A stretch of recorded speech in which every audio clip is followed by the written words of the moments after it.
Hello everyone, this is Alex from RxEAL, and today I would like to show you our application demo.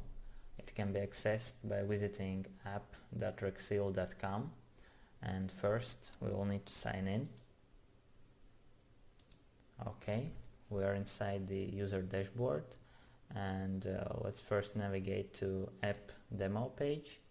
We have created this demo so that it can be accessed from 3 different roles: lessors, lessees and arbitrators, and it is made to showcase the operating logic of the service and provide a better understanding of what the service will look like.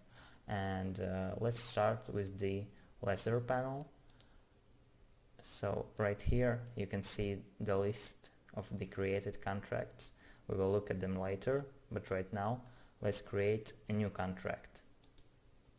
And this is the page where the contract is created and all terms are specified. This is a simple version with only essential fields, and of course the live version will have more options. We have to choose the contract type. We can choose from vehicle or property. We are choosing the property type, and this will be the contract for the apartment with a Central Park view. Contract description for anything, everything relevant to this contract, or information for your accounting. Then we have to choose the deposit amount. Right now we can choose the Ether, and later DAI stablecoin will also be added. We have to choose the expiration date and the lessee's email address. This email address is used to notify the lessee about the contract creation. Let's try to create the contract. Okay, the contract was created and information is sent to the lessee's email address. We can view the contract here, and it's in an awaiting status. Let's take a look. As you can see, it has not been yet approved by the lessee, so this is why we can still delete it.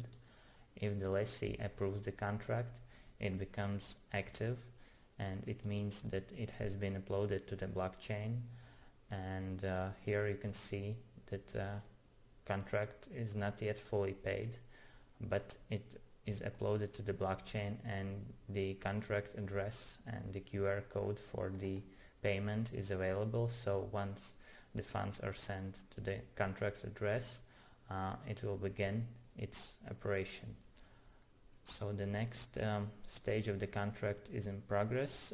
However, we do not have this in our list. So let's take a look at the completed contract. Completed contract is basically an overview of the past contract, and if we were looking at the contract in progress, we would have the available actions to interact with the contract. For example, let's say we would like to terminate the contract before its expiration date. So it would be possible by initiating this change, and this change will be sent to the approval to the other party, and once both parties agree on this change, the contract can be modified. In this list we can also see the contract with the dispute status. Let's take a look, and it says this contract is currently in dispute resolution process. So we can see it here, the dispute description and the arbitrators that have been randomly assigned to this case, and here are the tabs to provide the proofs for the both sides. So now we are viewing it as a lessor, so it says your proofs, and here we can upload documents, files or pictures or anything else that supports the claim in our dispute. The same applies to the other party. Then arbitrators can make their decisions based on the provided evidence. So now we can go to the lessees panel.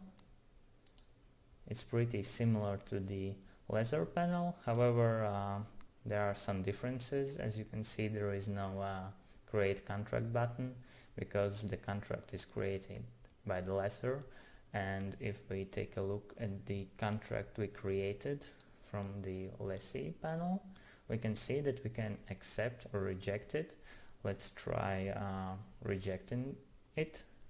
So the contract was rejected, and the lessor will be informed that you have rejected his contract. We can try accepting it as well, and now we can see that information will be sent, and the contract will also be deployed to the blockchain, and then it will become active with the contract address available for sending the funds. We can also view the disputed contract as a lessee. It's pretty much the same.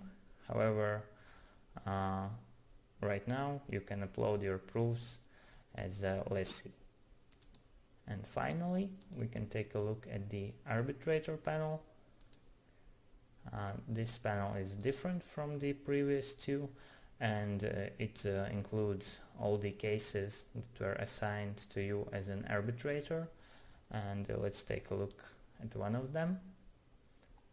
So here is the overview on of the contract and the dispute description.